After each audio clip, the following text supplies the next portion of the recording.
먼저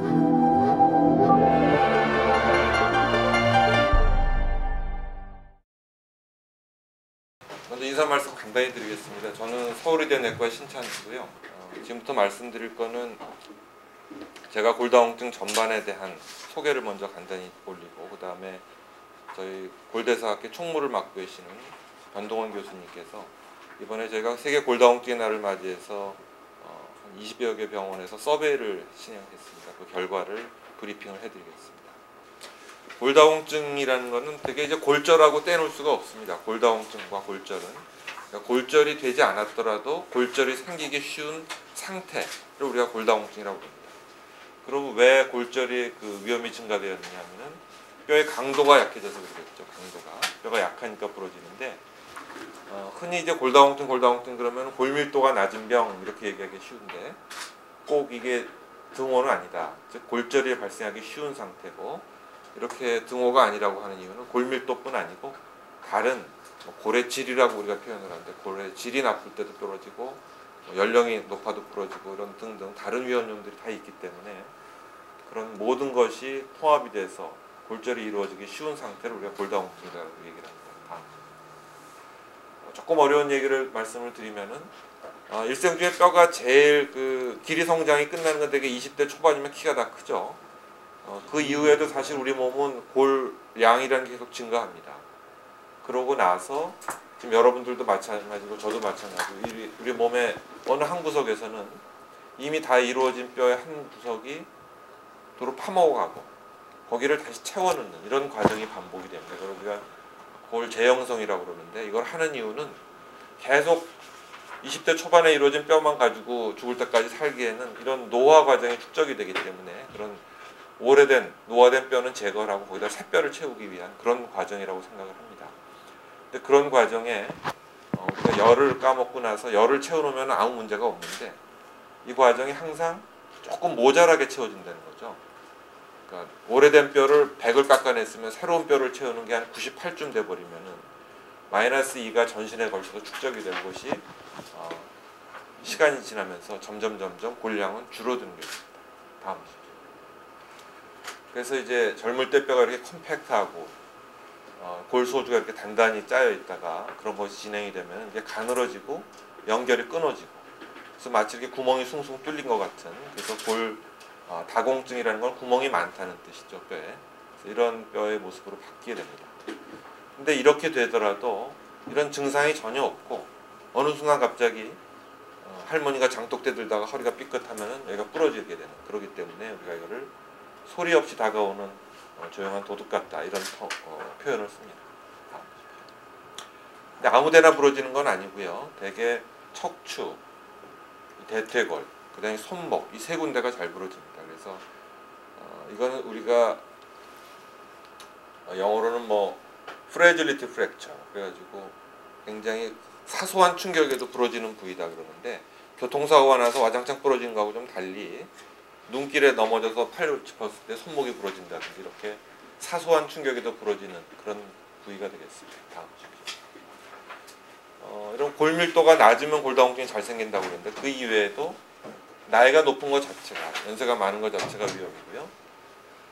자기가 성인이 된 이후에 부러진 적이 있는 사람은 또 부러질 확률이 굉장히 높다, 이게 알려져 있습니다.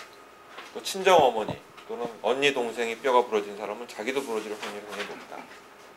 폐경이 일찍 되고 흡연을 하고 저체중, 약물 중에는 그 소염제라고 알려져 있는 부신피질 호르몬제를 많이 쓸 경우에 골다공증이 잘 옵니다.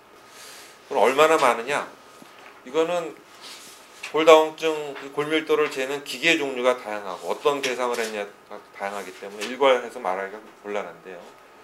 우리나라 강화도에서 이 초음파 기계를 가지고 했을 때 40대 이상의 한 15 내지 20%가 보고된 바가 있고, 일본은 36%.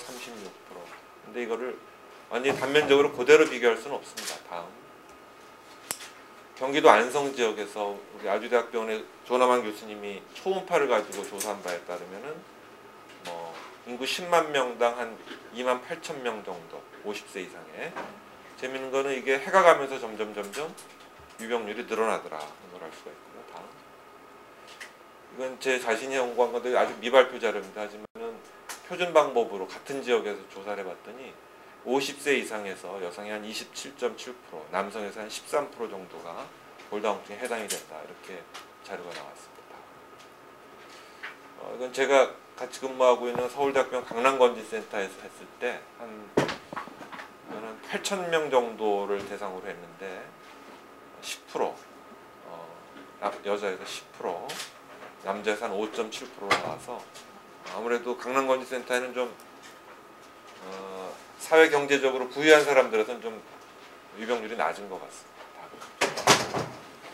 저희가 국민건강보험공단 자료를 분석해 본 결과 대퇴골에서의 골절 숫자입니다. 일견에서 보시면 아시다시피 여성에서 남성에 비해 훨씬 많은 걸 알 수 있고, 그래서 골다공증이 여성의 질환이라는 걸 알 수가 있습니다. 대퇴골 골절은 70세가 넘어가면 아주 급격하게 증가합니다. 다음 손목 골절도 역시 여성에서 남성에 비해 훨씬 많고, 대신 이제 10대 개구쟁이들은 남자애들 훨씬 많이 나오죠. 다음 척추 골절 역시 여성에서 남성에 비해 훨씬 많다는 걸 아실 수 있습니다. 다음 이건 제가 작년에 한번 발표를 했던 건데, 과거 5년간 이런 골절의 추세가 여성, 남성 모두에서 거의 2배 가까이 증가했던 걸 알 수가 있고, 이건 요 막대 그래프가 인구 증가율입니다. 50세 이상의 인구 증가율, 전반적인 노화가 진행이 되긴 했지만은 이렇게 많이 올라간 거는 노년층의 증가만으로는 설명이 안 되고 뭔가 다른 원인이 있을 것 같다고 생각합니다. 다음 주십시오. 손목 골절 역시 마찬가지 추세를 보여줍니다. 다음. 그래서 연령별로 이게 이제 좀 빠졌는데 40대, 50대, 60대, 70대 보면은 각 연령층에서 골절 유병률이 발생률이 해가 가면서 점차 증가한다는 걸 알 수가 있습니다. 다음. 이거는 저희가 국민건강보험공단 데이터를 그냥 분석한 거기 때문에 어떤 지역사회에 가서 조사한 건 아닙니다. 근데 우리 경상대학에 계신 교수님들 또는 전남대에 계신 교수님들이 호남 및 제주 지역에서 어떤 지역사회 연구를 한 적이 있는데, 그분들 데이터에 의하더라도 93년에 호남 지역에서의 골절 빈도에 비해서 2001년에 한 서너 배 정도 증가를 했다는 걸 알 수가 있고, 제주 지역에서 연구도 호남 지역과 한 1년 차인데 거의 비슷한 양상을 보이고 있습니다. 다음. 여러분들이 궁금해하시는 치료에 대해서 소개를 해드리겠습니다. 아까 말씀드린 대로 뼈가 많이 녹아 나오는 게 문제이기 때문에 현재 쓰이는 약제는 더 이상의 뼈를 녹이지 않는 이런 약제들이 대부분입니다. 아까 질문하셨던 새로운 뼈를 만들어내는 약제들도 개발되어 있는데 아직 국내에서는 사용이 되고 있지는 않습니다. 다음. 비타민 중에서 비타민 D가 뼈에 아주 중요하다, 이런 것들이 잘 알려져 있습니다. 그 이유는 비타민 D가 부족하면 우리 몸에서 부갑상선 호르몬이라는 그런 게 나옵니다. 사실은 뼈를 녹이는 호르몬인데, 이것이 몸에 비타민 D가 부족하면은 몸에서 그거를 감지해가지고 비타민 D를 더 많이 만들어라 하는 그런 신호를 보냅니다. 그러기 위해서 만들어지는 부갑상선 호르몬이 결과적으로는 뼈를 녹이는 작용을 하기 때문에 우리 몸에서는 오히려 해롭습니다. 그래서 비타민 D를 충분히 보충을 해줘야 되는데, 사실 우리나라 음식에서는 비타민 D 함량이 굉장히 적습니다. 또 햇볕을 많이 쬐야 비타민 D가 많이 합성이 되는데 그 양 또한 굉장히 적습니다. 그래서 얼마 전에 다른 나라들하고 같이 공동 연구를 했는데 우리나라 사람들의 비타민 D 농도가 같이 조사한 18개국 중에 거의 최하위 수준을 유지하고 있었습니다.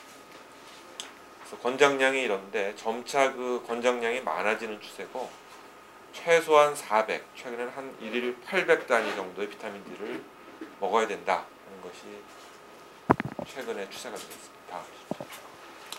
칼슘 또한 굉장히 중요한데 한국 사람들이 음식에서 섭취하는 건 대개 500mg 내외가 됩니다. 한국 영양학회에서 권장하는 것도 2000년에 700이었는데 2005년에 800mg으로 올렸습니다. 다음.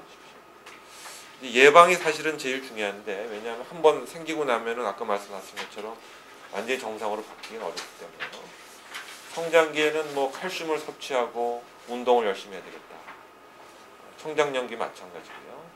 갱년기, 폐경이 된 다음에는 자기가 어떤 위험 인자가 있는지 또는 이게 증상이 전혀 없기 때문에 가능한 빨리 병원을 가가지고 골밀도 검사를 시행하는 것이 중요하겠고, 노년기가 되면 치료도 중요하지만 그에 못지않게 다양한 영양 섭취, 그 다음에 운동 이런 것들이 중요하겠습니다.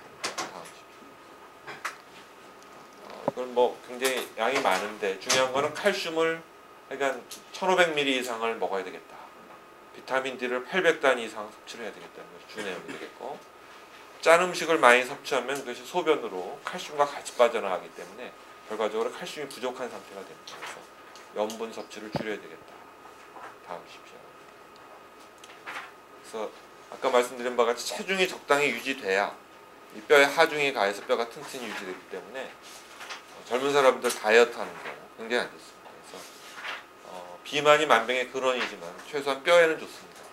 적절한 체중을 유지를 해야 되겠고, 칼슘과 비타민 D를 함께 섭취해야 되겠고, 적당한 운동은 좋지만 과다한 운동은 오히려 해로울 수가 있고, 넘어지면 안 되겠고요. 음주 흡연은 다 안 좋습니다.